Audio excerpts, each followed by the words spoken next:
that were set up during his reign in Urartu. So it kind of commemorates the fact that he tried really hard and then went home. Of course, he doesn't admit defeat, but he does campaign to the north and set up stelae there. What he's able to do primarily is consolidate his holdings to the far west.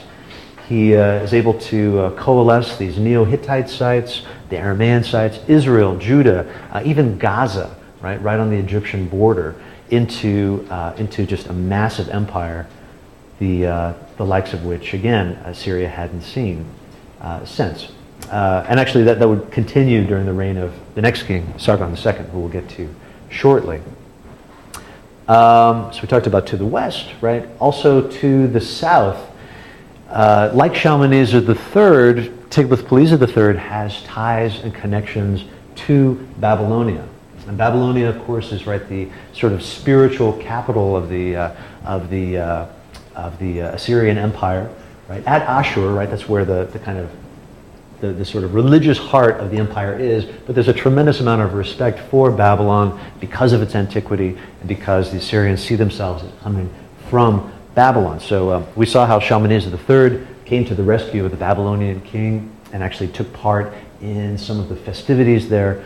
Tiglath-Pileser III does actually one better. He actually rushes to the aid of Babylon when the king of Babylon dies, but instead of sort of helping the successor and just then going back to Nimrud, Tiglath-Pileser III actually crowns himself king. He crowns himself king for about 2 years and acts as the king in the New Year's festivals that take place at Babylon.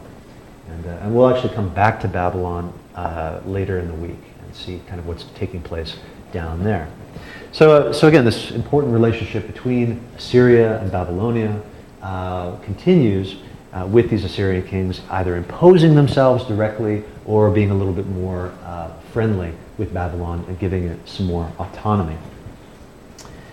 So Tiglath-Pileser expands, but he's still encountering the same problems that his predecessors did. He's still set up to really, he's set up for disaster if things in Assyria continue the way they have been continuing. It's only a matter of time before these provincial governors again gain power. And, some of the problems with this are communications. So, in order to administer an empire of this size, you really need to have quick communications. You need to be able to strategize. You need to be able to send goods and supplies and troops to the periphery where they're needed to put down rebellions, and that just can't happen given the distances involved. So that's one problem. So one problem, you have revolting governors. Two problems, you have slow communications. And three, you have just these local revolts taking place. So that leaves TP3 in the situation of trying to figure out how do you solve these problems. So put yourself in the shoes of Tiglath-Pileser III. What are some of the solutions to these problems? How would you go about solving these major issues and keeping the Assyrian Empire from collapsing in on itself with upstarts like Shemshi-Ilu? What are some of the things that you might do? We could take them one by one. How about that? What are you going to do about these local governors, for one thing? What's a way of dealing with local governors? Yeah. You could weaken their power, like make the provinces smaller, lower the amount of military troops you leave there. Yeah, that's true. Well, lower the amount of military troops. Would you want less of your troops in place? Well, or more like royal troops, I guess. Okay. So you create your power base a little bit, but then you still have the problem of these individuals who are really self-interested, right? Shemshi-Ilu goes on campaign for his own glory, right? To establish his own line. How are you going to make sure that people like Shemshi-Ilu, particularly, that your governors are loyal to you, the Assyrian king, and not loyal to themselves and their own interests? What's a way of doing that? Yeah? You could go really aggressive and make a message out of one person. So take over somebody really, really, really badly. Yeah. Destroy everything. And other people are like, I don't want to do that. Right. So kind of like on the Black Obelisk with Jehu, for example, right? Like what we did with Jehu, we show him polishing the sandals of the Assyrian king. Literally, that's actually said during the reign of Sargon II, with his beard. Make an example of him, right? So that's another way of doing it. But still, you're still going to have the issue of lineage, what's a more direct way of kind of making these guys loyal? Well, Yeah. like put your own governors. Your own governors in place, right? And even if you put your own governors in place, even if you put your own son in place, right, you still have the issue of, his legacy and his royal legacy. So one of the solutions that Tiglath-Pileser comes to is he actually installs eunuchs on the throne of these provincial capitals. And that way guarantees that in addition to all the things that you guys mentioned, these guys are not interested in having a family. They're not interested in their own lineage because they can't have a lineage, literally. They're eunuchs. So that's a very kind of severe but effective way of ensuring loyalty. How about communication? So now you have your eunuchs, but how do you talk to your eunuchs? Never thought I'd actually put those words together in one sentence, but how do you increase communication in the empire? What are some of the things you might do? Yeah. Improve roads. Yeah, so roads are huge, and actually by the time of Sargon II, you can see here all of these red, and this again is from Rove, you can go check this out, but all of these red lines are actually Assyrian royal roads that were used for the transport of troops, the transport of goods, and of course communication. In fact, what we find is that in texts, and also there have been some excavations that show this, every 30 kilometers or so along these roads, there would be a way station for travelers and messengers to actually replenish their horses, to get food, water, and to keep passing messages along. And this is actually kind of a proto-Pony Express, if you will. A system of Assyrian royal mail that is able to get from one end of the empire to the other with tremendous, tremendous speed. So a really great system that was put in place, again, by Tiglath-Pileser III, but then also, under Sargon II as well, who we'll come to. All right. So any other ways of putting? How do you put down a rebellion? How do you keep the local people from rising up against you? Then, right? You've got your administration in place, but now deal locally. What are you going to do? Keep them from rising up against you. You can't take my home. You can't take my land. What do you do? Actually, we saw this before. It's another Assyrian popular way of putting down local revolts. Yeah. You make an example of like one smaller city. That's another thing you can do, and certainly we'll see, particularly when we come to Nineveh, a city that's made an example of. So keep that in mind. Yeah. This is just the moving people. So Exactly, right? So it's just deportation, right? So massive deportations as well. If you don't want people defending their homeland, take them out of their homelands, move them to a new place altogether. And what's more, take them and then conscript them into a massive standing army. So this is again, I mean, Assyria, just like we saw in those reliefs, reshaping the world to its own desires, really reshaping the entire empire to be this very severe but very functional machine. So you move these people, put them in an army, and then you've solved two of your problems already. And this appears to be a tremendously effective way of dealing with it.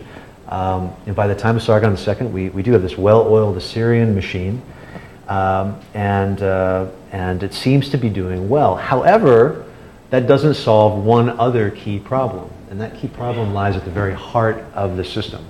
And that's a problem that we've seen over and over with kings dating back, as early as 3000, and that's the problem of succession. How do you pass off the system to your son? Tiglath-Pileser III has a son named Shalmaneser. It's actually Shalmaneser V. And it's under Shalmaneser the Reign's fifth. It seems as though, again, he might have been a bit of a weak king. We don't really know what the circumstances are, but there's a power struggle in the wake of the death of Tiglath-Pileser. His son tries to take command, as he should. However, we find it doesn't work out that way. There's an upstart, a king with a name that we should be familiar with, by the name of Sargon II. What does Sargon mean again? You guys remember from our first Sargon? Legitimate ruler. Legitimate ruler. which means not a legitimate ruler. In fact, Sargon doesn't even try. He doesn't even try to say, like, oh, I came from Eda Denari way, way back.